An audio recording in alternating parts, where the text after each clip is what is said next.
Hello friends, in this video we are going to learn periodic classification of elements for the class 10th. Let's start with it. Why we need the periodic classification. Okay. So here we are going to learn in the chapter कि periodic classification हमें क्यों ज़रूरत पड़ी, क्या reason था. ठीक है. तो हम स्टार्ट करते हैं. इसके ऊपर हम एलिमेंट्स वगैरह के बारे में जानेंगे कि एलिमेंट्स क्या हैं इसमें, किस तरीके से जो हमारा मॉडर्न पीरियोडिक टेबल है वो कैसे आया, उससे पहले क्या क्या लोगों ने अपनी अजम्पशंस रखी थी, तो वो हम सारा कुछ आज डिस्कस करेंगे. ठीक है. तो सबसे पहले की नीड फॉर पीरियोडिक क्लासिफिकेशन, हमें क्लासिफिकेशन की ज़रूरत क्यों पड़ी. To make the study of this elements easier, this elements have been divided into few groups. ठीक है. ताकि हम जो स्टडी है वो इजी कर पाएँ, इसीलिए हमने क्या किया, इन एलिमेंट्स को डिवाइड किया कुछ ग्रुप्स में. सबसे पहले आया डॉबिनर. डॉबिनर ने क्या किया, अपनी फिलॉसफी रखी कि उसने किस तरीके से इनको क्लासिफाई किया. When elements were arranged in the order of increasing atomic masses, groups of three elements having similar chemical properties are obtained. वो कहता है कि अगर हम इंक्रीजिंग एटॉमिक मासेस में रखें तो केमिकल प्रॉपर्टीज जो ऑब्टेन होंगी वो क्या होंगी, सिमिलर होंगी. तो उसने क्या किया, कैल्शियम, स्ट्रोंटियम और ये बेरियम, इन्होंने तीनों के according to the atomic masses क्या रखती है, इसने एनालाइज कर दिए. ठीक है. बट इसकी लिमिटेशन क्या है, ओनली थ्री ट्राइड्स वर रिकॉग्नाइज. मतलब तीन ही इसकी इसकी फिलोसफी के अकॉर्डिंग क्या कर रहे थे, फिट बैठ रहे थे. That is lithium, sodium, calcium sorry potassium, calcium, strontium, barium, chlorine, bromine और आयोडीन. ठीक है. ये तीन चीजें हैं इसके पास. तो ये इसकी लिमिटेशन है कि तीन ही इसके रूल्स के अकॉर्डिंग क्या हुए, फॉलो अप हुए, बाकी कोई भी फॉलो अप नहीं हो रहा था. तो इस वजह से ये वाला जो है डिक्लाइन हो गया. उसके बाद न्यूलैंड ने अपने क्या किया, फिलॉसफी रखी. Newland arranged then known elements in the order of increasing atomic masses and found that properties of every eighth element is similar to the first one. तो इसने क्या किया कि हमेशा जो भी जिसकी भी प्रॉपर्टी जो एट्थ एलिमेंट की है वो फर्स्ट एलिमेंट से क्या होगी, सिमिलर होगी. ठीक है. He compared this to the octets found in the music and called it as law of octets. ठीक है. तो इसने कहा कि हमेशा एट्थ एलिमेंट फर्स्ट एलिमेंट के साथ क्या होगा, सिमिलर होगा. ठीक है.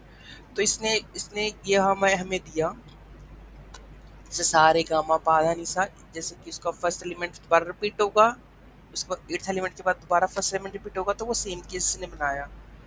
ये सारी चीज़ें HFCl, cobalt, nickel, bromine, hydrogen, fluorine, chlorine, cobalt, nickel, bromine, lithium, sodium, potassium, potassium, copper, beryllium, magnesium, calcium, zinc, strontium, boron, aluminium, chromium, magnesium, cesium, rhenium. So this kind of null of octaves are he presents, but still I don't. But let's again feel limitations. क्या होगी? It is only applicable up to calcium for the lighter elements only. Properties of new discovered elements did not fit with the new law of Tate. अगर कोई element नया आता है तो वो तो इसके अकॉर्डिंग फिट ही नहीं बैठेगा. To fit the elements into a stable, Newland put that even two elements together in one slot. हमने देखा कि उसने दो एलिमेंट्स को एक ही स्लॉट में भी रख दिया था, and that two in the column of unlike elements having very different properties. तो इसकी इसकी लिमिटेशंस की वजह से क्या हो गया, लिमिटेशंस क्या हैं इसकी. फर्स्ट ऑफ ऑल ये सिर्फ कैल्शियम के लिए एप्लीकेबल था. सेकंड जो है नई प्रॉपर्टीज आएंगी वो कहाँ फिट बैठेंगी. ठीक है. इसने क्या कर दिया कि उनके लिए अलग कॉलम बना दिया. और कई बार क्या हो गया, इसने कुछ अनलाइक एलिमेंट्स को भी क्या करते एक ही स्लॉट में रख दिया, जो कि टोटली गलत है, having the different properties. Next we go to the medieval periodic table. This is the final periodic table which is still running on. So when elements are arranged in the order of atomic masses, elements of the similar properties occur at regular intervals of time, and the properties of elements are periodic function of the atomic masses. Means इसमें क्या हुआ, increasing atomic masses के basis पे क्या किया, इसने arrange किया, और similar properties उसकी similar properties थी, regular intervals के बाद repeat होती है. ठीक है. अब suppose सबसे पहला है कि हम check करते हैं, मिलोन ऑक्टेव हो गया, एंड डिविलिन. मॉडर्न पीरियोडिक टेबल में atomic number of an element is more fundamental property than its atomic masses. सबसे ज़्यादा इसने प्रेफरेंस देती है एटॉमिक नंबर को। According to modern period table, properties of elements are periodic function of their atomic number. Atomic number के according ये सारा process चलता है। एनॉमलीज थी क्लासिफिकेशन डिसअपियर, जो भी मेंडलिंग की एनॉमलीज थी कि ये फिट नहीं बैठ रहा है, फर्स्ट से लास्ट होगा, वो सारा का सारा क्या किया इसने, रिमूव किया। मेंडलिन पीरियोडिक टेबल, इसमें some gaps were left that were discovered for the undiscovered elements के लिए इसने क्या किया, कुछ गैप्स रख दिए। Predict properties of elements on the basis of the positions in the periodic table. Accommodable noble gases when they're discovered without disturbing the original arrangement. उसने noble gases के लिए accommodate करा when they're discovered without disturbing the arrangement. Limitation क्या है इसकी, isotopes की, वो इसने बताई नहीं। Position of isotopes could not be explained. No fixed position of hydrogen. Third है wrong order of atomic masses of some elements could not be explained. कुछ atomic masses को उसने आगे पीछे कर दिया जिसकी वजह से वो अभी तक explain नहीं किया। Explanation of anomalies.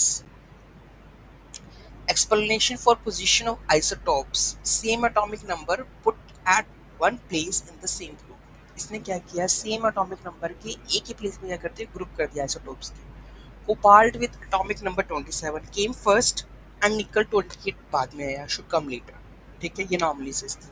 Unlike atomic masses, the atomic number is always a whole number, so there is no element called hydrogen and helium. हमेशा एक होल नंबर होना चाहिए क्योंकि हाइड्रोजन और हीलियम का इसने बताया नहीं। There is no element between hydrogen और हीलियम के बीच में कुछ नहीं बताया। एटॉमिक नंबर, इसने एटॉमिक नंबर को हम Z से डिनोट करते हैं, that is equal to the number of protons in the nucleus. ठीक है, atomic number basically equal to the number of protons in the nucleus of an atom. ठीक है, मॉडर्न पीरियोडिक टेबल में 18 vertical columns थे जिसको हम groups कहते हैं, और 7 हॉरिजॉन्टल रोज थे जिसको हम पीरियड्स कहते हैं। ठीक है, outermost or valence shell in an element that contains one electron, these have been replaced with the same group. ठीक है, number of shells increases as you go down the group. जैसे जैसे ग्रुप के नीचे जो जाएंगे तो शेल्स इंक्रीज करते जाएंगे, जैसे lithium, beryllium, boron, carbon, nitrogen. तो एक एक शेल क्या करते गए इसके, लिथियम में पहले 2 1 था, फिर 2 2 था, फिर लास्ट में एक एक क्या हो गया, इंक्रीज करता गया। तो जैसे डाउन द ग्रुप जाएंगे हमारे पास नंबर ऑफ शेल्स इंक्रीज होंगी। Each period marks a new electronic shell negative film. जैसे हम पीरियड वाइज जाएंगे, पीरियड वाइज क्या होगा, एक एक इलेक्ट्रॉन आपका ऐड होता जाएगा, लेकिन ग्रुप में एक पूरा का पूरा शेल ऐड होता जाता है। Number of elements placed in a particular period depends on the fact how electrons filled in the various shells. Maximum number of electrons that can filled is 2n square। 2n square के according क्या होगा, field होगा आपके पास। ठीक है, अगर k की value, ये this is the formula 2n square, 2 1 2 electron, first period has 2 elements, second period has 8 elements. Trends, no valence electrons present in the outermost shell of its atoms. On moving left to right each period, the valence electron elements decreases from 1 to 4। जैसे sodium है, magnesium है, एक एक electrons क्या हो गया, valence shell में क्या होता गया, हमारे पास इंक्रीज होता गया। जैसे मैग्नीशियम में हमारे पास 11 एटॉमिक नंबर है, इसका 1 इलेक्ट्रॉन, इसका 12, इसका 13, 14, 15, इस तरीके से क्या होगा, एक एलिमेंट लास्ट आउटरमोस्ट शेल में क्या हो गया, इंक्रीज होता गया। ठीक है, atomic size क्या होता है, atomic size refers to the radius of an atom। it may be visualize the distance between the center of the nucleus and the outermost shell के बीच में कितना ज़्यादा आपका क्या है, डिस्टेंस है। तो atomic size of an atom increases। atomic size हमारा क्या होता है, डिक्रीज होता है जब लेफ्ट टू राइट जाते हैं पीरियड में, क्योंकि positive charge on the nucleus क्या होता रहता है, बढ़ता रहता है। The electrons are pulled in more close to the nucleus and the size क्या हो जाता है, उसका डिक्रीज हो जाता है। ज़्यादा पॉजिटिव चार्ज होने की वजह से क्या होता है कि इलेक्ट्रॉन्स जो होते हैं वो ज़्यादा पुल्ड हो जाते हैं न्यूक्लियस की तरफ, और जिसकी वजह से वो साइज क्या हो जाता है, डिक्रीज हो जाता है। Atomic size increases as we move down the group. Atomic size क्या होता है आपका, डिक्रीज होता है down the group. Atomic size increase होता है, सॉरी, एटॉमिक साइज, क्योंकि अगर हम लिथियम सोडियम की बात करें, हाँ, इसका एटॉमिक साइज क्या हो गया आपका, इंक्रीज हो गया when we move down the group, because new shells क्या होते रहते हैं उसमें ऐड होते रहते हैं, और डिस्टेंस क्या होता रहता है, बढ़ता रहता है। ठीक है, Metallic character or non-metallic character? Metallic character means tendency of an atom to lose electron. Metals occupy left-hand side of the periodic table. On moving left to right, metallic character of element decrease. Metallic character क्या होता है left to right? Left to right decrease होता है because of the nuclear charge increases. It means tendency to lose electrons. क्योंकि वो electron क्या कर सकता है रिलीज कर सकता है क्योंकि आउटरमोस्ट शेल में मेटल्स मान लो कि हमारे पास उसके आउटरमोस्ट शेल में एक इलेक्ट्रॉन है तो एक एक इफेक्टिव न्यूक्लियर चार्ज क्या होगा इंक्रीज होगा तो लूज इलेक्ट्रॉन इजीली हो जाएगा उससे metals के पास इलेक्ट्रोपॉजिटिव है मतलब पॉजिटिव चार्ज है metallic characters increases as you go down the group as the nuclear charge is decreasing metallic character top to bottom क्या होता है डाउन द ग्रुप क्या होता है डिक्रीज होता है क्यों होता है न्यूक्लियर चार्ज क्या होता है डिक्रीज होता है नॉन मेटालिक करेक्टर्स में क्या होता है इलेक्ट्रोनेगेटिव होते हैं एक तो ऑक्युपाइज सारा सारा राइट साइड पे है प्रोडक्ट टेबल के नॉन मेटालिक करेक्टर्स जो होते हैं आपके पास इंक्रीजेस अक्रॉस द पीरियड में क्या होता है इंक्रीज होता है because of the effective nuclear charge it means tendency to gain electrons easily क्या करते हैं गेन कर लेते हैं इलेक्ट्रॉन्स क्योंकि ऑटोमेशन में इनके पास क्या होता है सात सात इलेक्ट्रॉन्स होते हैं तो एक इलेक्ट्रॉन गेन करके फुली स्टेबल होना चाहेंगे ये ठीक है नॉन एंड मेटालिक कैरेक्टर जो होता है डिक्रीज होता है down the group the effective nuclear charge क्या होता है डिक्रीज होता है बाय द वैलेंस इलेक्ट्रॉन्स क्योंकि इनके पास टेंडेंसी है टू गेन द इलेक्ट्रॉन्स जैसे कि हमारे पास फ्लोरीन है क्लोरीन है उनके पास आसाद ऑटोमोस्ट शेल में इलेक्ट्रॉन्स है तो अगर वो एक इलेक्ट्रॉन किसी से ले लेंगे तो वो फुली ऑक्यूपाइड हो जाएंगे तो इसमें क्या है tendency to gain electrons middle periodic table के सेमी मेटल्स होते हैं मेटलॉइड्स होते हैं ठीक है oxides of metals are basic in nature while oxides of the non-metals are acidic in nature. The property variation atomic decreases size due to the increasing nuclear charge or resulting in the stronger force of attraction. Variation decreases तो ये सारे के सारे वही चीज़ें हैं जो हमने डिस्कस किया नॉन मेटालिक करेक्टर इंक्रीज करता है डिक्रीज करता है क्या है वो सारी चीज़ें हैं इसके अंदर ठीक है मेटालिक करेक्टर क्या करता है मेटालिक करेक्टर डिक्रीजेस कब इसमें होके हमारे पास सबसे पहले हैगा across the period and across the period and down the groups ये across the period डिक्रीज होगा और उधर डाउन द ग्रुप इंक्रीज होगा नॉर्मली करेक्टर इंक्रीज होगा वो डिक्रीज होगा रीजंस न्यूक्लियर चार्ज का